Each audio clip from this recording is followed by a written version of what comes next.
കേരളത്തിൻ്റെ അടിസ്ഥാന സൗകര്യ വികസന മേഖലയിൽ വളരെ കാലമായി നിലനിൽക്കുന്ന മുരടിപ്പ് അവസാനിപ്പിച്ചുകൊണ്ട്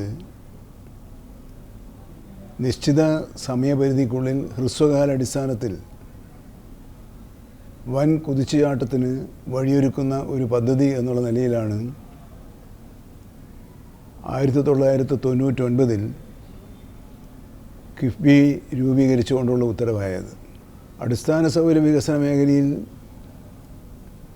ശ്രദ്ധേയമായ മാറ്റങ്ങൾ ഉണ്ടാക്കുന്നത് വഴി മാത്രമേ കേരളത്തിൻ്റെ സമ്പദ്ഘടനയ്ക്ക് സഹായകമായ വിധത്തിൽ വിവിധ വികസന മേഖലകളിൽ നമുക്ക് ലക്ഷ്യപ്രാപ്തിയിലേക്ക് കുതിക്കാൻ വേണ്ടി സാധിക്കുകയുള്ളൂ. ഇങ്ങനൊരു ആശയം 99 രൂപീകരിച്ചെങ്കിലും കാര്യമായ പ്രവർത്തനമൊന്നും തുടർ നടപടികൾ എന്നുള്ള നിലയിൽ നടന്നിരുന്നില്ല. ഫലത്തിൽ ആ പ്രഖ്യാപനത്തിൽ മാത്രമായി ഒതുങ്ങുകയാണ് ചെയ്തത്. എന്നാൽ 2016 ഒന്നാം പിണറായി വിജയൻ സർക്കാരിൻ്റെ കാലത്ത് ഈ കിഫ്ബി പദ്ധതിക്ക് പുതിയ ചലനമുണ്ടാക്കാൻ കഴിയുന്ന വിധത്തിലുള്ള ശ്രമങ്ങൾ ആരംഭിക്കുകയുണ്ടായി. അതിൻ്റെ ഭാഗമായി 5 വർഷം കൊണ്ട് 50,000 കോടി രൂപയുടെ വികസന പ്രവർത്തനങ്ങൾ നടപ്പിലാക്കണമെന്നായിരുന്നു ഉദ്ദേശിച്ചത്. എന്നാൽ ഇപ്പോഴേക്കും അത് 87,521 കോടി രൂപയുടെ 147 പദ്ധതികൾ ഇതിനകം തന്നെ വിജയകരമായി പൂർത്തിയാക്കാൻ സാധിച്ചു. വിഭവ സമാഹരണവും അടിസ്ഥാന സൗകര്യ വികസനത്തിനുള്ള വിനിയോഗവും ഉറപ്പാക്കാൻ ഈ ശ്രമത്തിലൂടെ കിഫ്ബിക്ക് കഴിഞ്ഞിട്ടുണ്ട്. കേരളത്തിൽ വനം വകുപ്പുമായി ബന്ധപ്പെട്ട് പുത്തൂർ സുവോളജിക്കൽ പാർക്ക് തൃശ്ശൂർ ജില്ലയിൽ 331 കോടി രൂപയാണ് അനുവദിച്ചത്. അതുപോലെ തന്നെ കോട്ടൂരിൽ 82 കോടി രൂപ ചെലവഴിച്ച് ഒരു ആന പുനരധിവാസ കേന്ദ്രം പൂർത്തിയാക്കി കഴിഞ്ഞിട്ടുണ്ട്. ഏറ്റവും പ്രധാനം മനുഷ്യ വന്യജീവി സംഘർഷണ ലഘൂകരണത്തിന് ആവശ്യമായ പ്രവർത്തനങ്ങൾ നടത്താൻ സ്പെഷ്യൽ ഫണ്ട് എന്നുള്ള നിലയിൽ 110 കോടി രൂപയും കിഫ്ബി വഴി ലഭ്യമാക്കിയിട്ടുണ്ട്. സ്വയം സന്നദ്ധ പുനരധിവാസ പദ്ധതിയുടെ ഭാഗമായി 174 കുടുംബങ്ങൾക്ക് 25 കോടി രൂപ ചെലവഴിച്ച് അവരെ മാറ്റിപ്പാർപ്പിക്കുകയുണ്ടായി. Solar fencing, elephant foods, railway fencing തുടങ്ങിയ ചെയ്യുന്നതിനാവശ്യമായ വിവിധ ഇനങ്ങളിലായിട്ടാണ് ഈ 110 കോടി രൂപ വന്നിട്ടുള്ളത്. അതിൻ്റെ എല്ലാം ഫലമായി 556 കോടി രൂപയുടെ വികസന പ്രവർത്തനങ്ങളാണ് കിഫ്ബി വഴി വനം വകുപ്പിൽ നടന്നുകൊണ്ടിരിക്കുന്നത്. എൻ്റെ മണ്ഡലത്തെ സംബന്ധിച്ചിടത്തോളമാണെങ്കിൽ 220 കോടി രൂപയുടെ വികസന പ്രവർത്തനങ്ങളാണ് എലത്തൂർ മണ്ഡലത്തിൽ നടന്നുകൊണ്ടിരിക്കുന്നത്. അതിൽ 28 കോടി രൂപ ചെലവഴിച്ച് കോരപ്പുഴ പാലം അതിൻ്റെ നിർമ്മാണം പൂർത്തിയാക്കുകയും ജനങ്ങൾ അത് ഉപയോഗിച്ചുകൊണ്ടിരിക്കുകയുമാണ്.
പൂളക്കടവ് പാലത്തിന് 30 കോടി രൂപ അനുവദിച്ചിട്ടുണ്ട്.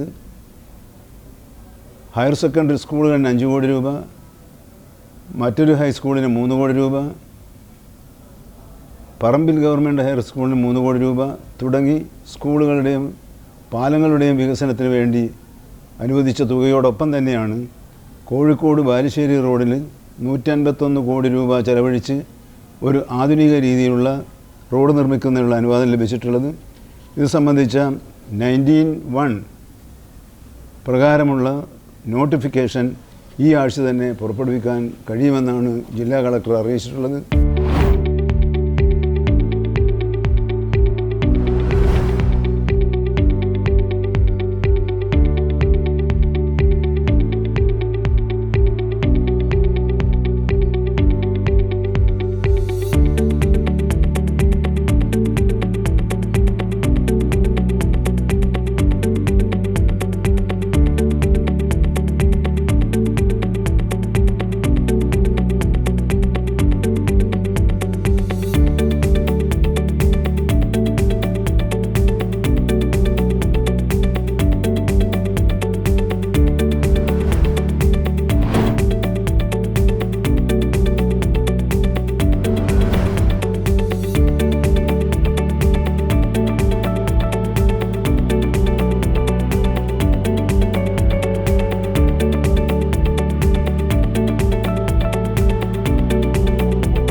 അങ്ങനെ മണ്ഡലാടിസ്ഥാനത്തിലായാലും വകുപ്പടിസ്ഥാനത്തിലായാലും സംസ്ഥാനത്തിൻ്റെ ആകെയുള്ള സ്ഥിതി പരിശോധിച്ചാലും വികസന കുതിപ്പിൻ്റെ ചാലകശക്തിയായി പ്രവർത്തിക്കാൻ കിഫ്ബിക്ക് കഴിഞ്ഞിട്ടുണ്ട് എന്നത് വളരെ അഭിമാനപൂർവ്വം നമുക്ക് ഓർമ്മിക്കാൻ കഴിയും. കേരളത്തിൻ്റെ വികസന പ്രക്രിയയിൽ കിഫ്ബി വഹിച്ച പങ്ക് എല്ലാ കാലത്തും ഓർമ്മിക്കപ്പെടും എന്നാണ് ഞാൻ കരുതുന്നത്. സംസ്ഥാനത്തിൻ്റെ വികസനത്തിൽ നിർണായകമായ പങ്ക് വഹിച്ചുകൊണ്ടിരിക്കുന്ന കിഫ്ബിയുടെയും അതിൻ്റെ പ്രവർത്തകർക്കും ഭാവി പ്രവർത്തനങ്ങൾക്കും എല്ലാ ആശംസകളും നേരാൻ ഈ 25-ാം വാർഷികം ആഘോഷിക്കുന്ന ഘട്ടത്തിൽ ഞാൻ ശ്രമിക്കുന്നു. എല്ലാവരെയും ഒരിക്കൽ കൂടി അഭിനന്ദിക്കുന്നു. രജത ജൂബിലിയിൽ കിഫ്ബി ഉറപ്പാക്കുന്നു ധനലഭ്യത, ഗുണനിലവാരം, സമയക്രമം.